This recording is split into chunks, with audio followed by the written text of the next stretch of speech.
pa may work. Uy, daghan nag-ak-ak sa kong naong eh. Tanawa, grabe ang sunburn ako sa among laag guys. Pasensyain na lang gina ninyo.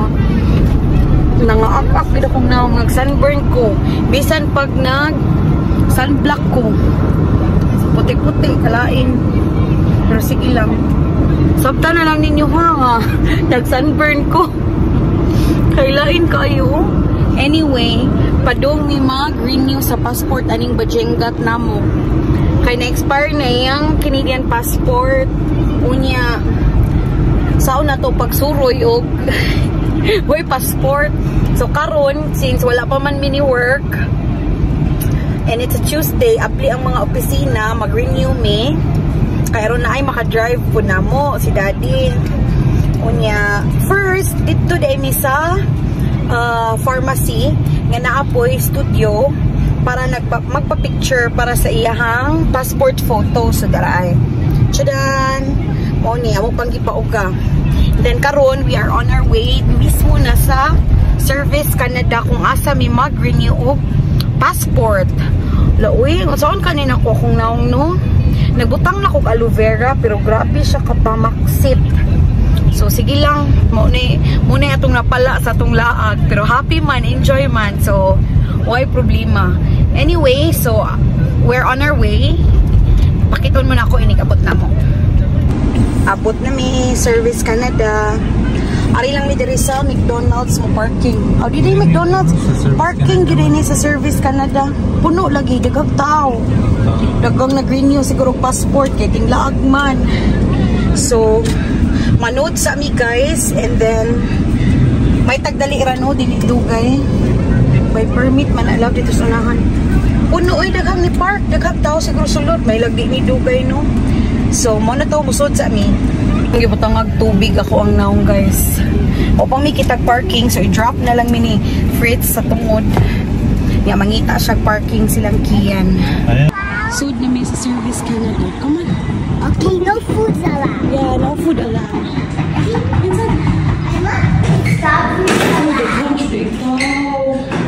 See the people inside, there's a lot. Come on, Kayla. I love 3 PM. Nagawas na mi Service Canada. Pero wala mi na tiwas.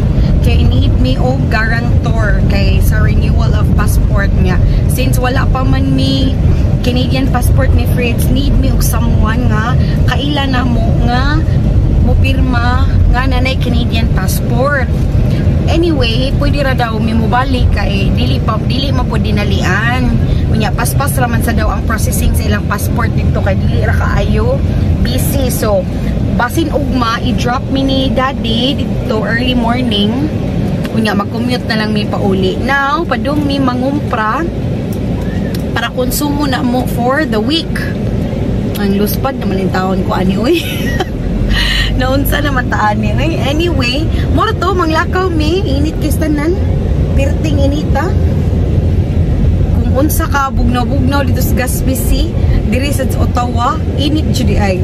As in init, summer na kayo diri. Dito bugnaw magod because of kanang dako kaayo nga dagat sa kilid. So mo na nga bugnaw jud ilang breeze dito, ilang hangin, kusog. Diri berting inita, it's currently 28 degrees diri ron. Nya init, murag humid siya. Nami sa downtown Ottawa. Daghan magtao bisan ting trabaho.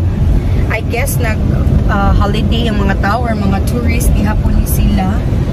So moro to guys sa among passport renewal. Mo naman lang tikuwang na mo, balik, isubmit na. So that's it for this afternoon. Mag-renew sila.